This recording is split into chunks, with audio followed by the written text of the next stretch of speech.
Hi guys, welcome back to our channel Sumana lifestyle. তো তোমরা সবাই কেমন আছো বলো? আমি তো খুবই ভালো আছি। আর দেখতেই পাচ্ছ আমি একদম রেডি সেডি হয়ে গেছি। আর বাইরে কতটা রোদ দেখো। মানে তোমরা ভাবতে পারছো আমি এই রোদেতেও বেরোবো, মানে আমার মাথাটা এতটাই পাগল যে আমি এই রোদেতে আমাকে মার্কেট করতে যেতেই হবে। তো আমি আমার স্কুটিটা নামিয়ে নিলাম, কারণ এখান থেকে আমাকে স্টেশন অবধি খানিকক্ষণ স্কুটি করে যেতে হবে। তো চলো যাওয়া যাক। আর আমার সাথে যাচ্ছে হচ্ছে মাম্পিদি। তো দুজনে, আর রাস্তার এখন কি অবস্থা তোমরা দেখতেই পাচ্ছ। আর দুপুরবেলা রাস্তা একটু ফাঁকাই ছিল। আর আমাদের ট্রেনটা ছিল 4টেতে, তো আমরা অলরেডি একটু লেট হয়ে গেছিলাম। তো আমরা সিঙ্গুর স্টেশনে চলে এলাম। আর দেখতেই পাচ্ছ দুপুরবেলা স্টেশনে কত ভিড়। আর ওই যে আমাদের ট্রেন আসছে। তো চলো ট্রেনে ওঠা যাক। আর আমরা আজকে যাচ্ছি হচ্ছে শ্রীরামপুর মার্কেট। তো আমরা অলরেডি ট্রেনে উঠে গেছি, দেখতেই পাচ্ছ। আর আমি ট্রেনে উঠে একটু ঢং করছিলাম।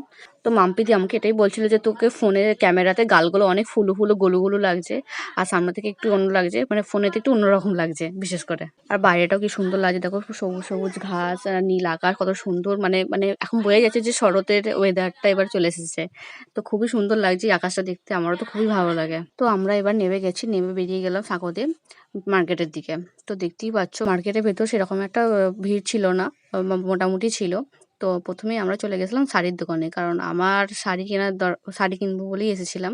তো শাড়ির দিকে আগে চলে গেছিলাম। তো তোমরা দেখতেই পাচ্ছ কত সুন্দর সুন্দর শাড়ির কালেকশন গুলো, আর শাড়ির প্রাইস গুলো অনেক কম, অনেকটা কম ছিল। বিশেষ করে এই শাড়িগুলো অনেকটা কম প্রাইসে ওরা বিক্রি করছিল। আর তারপর আমার সাথে আমার দিদি চলে এলো, তো ওর ওখানেই বাড়ি, শ্রীরামপুরই বাড়ি। তো আমার সাথে দেখা করতে এলো।